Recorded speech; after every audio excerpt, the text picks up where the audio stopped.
Inflammatory একটু বলতে গেলে ইনফ্লামেশন কাকে বলে, ধরুন আমার হাতটা ভেঙে গেল, তো এই যে প্রথম 5-10 মিনিট এটা কিন্তু এখানে কোনো ইনফ্লামেশন থাকছে না, এটা জাস্ট মেকানিক্যাল কারণে একটা নার্ভের মধ্যে আমাদের যে নার্ভ এন্ডিং সেখানে একটা সেন্স করছে, ব্যথা হচ্ছে, কিন্তু কিছু সময়ের মধ্যে আমাদের শরীর এবার একটা রিয়্যাক্ট করতে থাকে, তো তার জন্য কিছু রিয়্যাক্টেন্ট সাবস্টেন্স আমাদের শরীরে বাড়তে থাকে, তো এইটাই হচ্ছে ইনফ্লামেশন।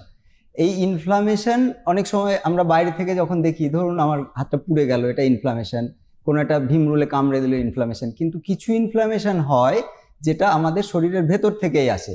যেরকম আপনারা শুনে থাকবেন যে রিউম্যাটোলজি বলে একটা গ্রুপ আছে, যে রিউম্যাটোলজি, সেই রিউম্যাটোলজির আন্ডারে যেসব অসুখগুলো, রিউম্যাটয়েড আর্থ্রাইটিস এরকম অনেক কিছু আছে, তো সেইগুলো হচ্ছে আমাদের শরীরের অটোইমিউন, মানে ভেতর থেকেই ইনফ্লামেশনটা হয়।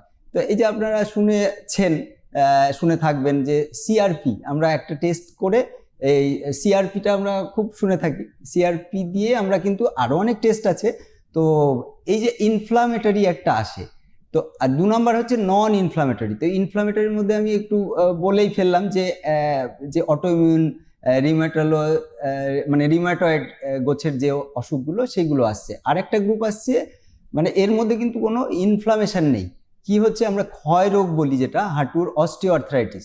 ক্ষয় মানে আমাদের কম বয়সে আমাদের শরীর গ্রোথ, জেনারেশন এগুলো হয়, ডেভেলপমেন্ট হয়, কিন্তু একটা বয়সের পর ধরুন 30-35 পেরিয়ে যাওয়ার পরেই কিন্তু এবার আমাদের কিন্তু ডিজেনারেশন শুরু হয়, মানে এই প্রত্যেকটা অর্গানের মতোই আমাদের হাঁটু আস্তে আস্তে ডিজেনারেট করে, মানে ক্ষয় হয়। তো সেই ক্ষয় রোগ একটা গ্রুপ।